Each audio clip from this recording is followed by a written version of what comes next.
Who was David? So after the many failures of Saul, David comes into the picture. So one day the family of Jesse was invited to a sacrifice. Samuel was looking at the guests, believing that the next king was near.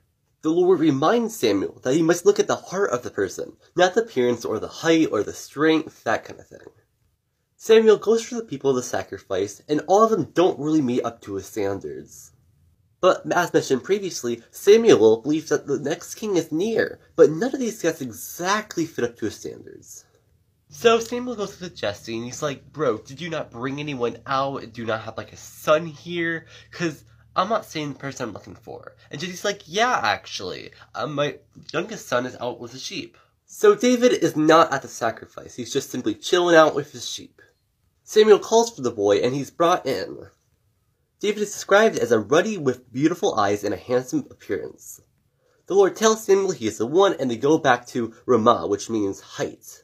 So they go to Ramah, and Samuel, I'm sure I mispronounced that city name, by the way, do not believe that's actually the pronunciation. But Saul wants to hear a harp player, and just so happened, David is a very good harp player. So, David goes to Saul, and Saul is pleased by his music.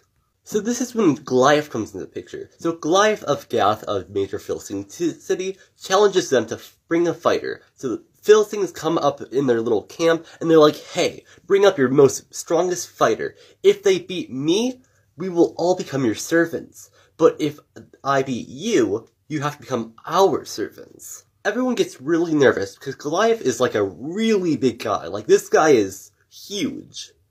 The Philistines mock David like, bro, it's a small little shepherd boy, he's not gonna do anything, but then he does something. So Goliath runs up to David, coming to, beat him with his little sword, and David just hits him with a rock in the head, and he collapses. David removes his head, and, he's crowned as the winner. He just completely beat Goliath, the biggest guy around.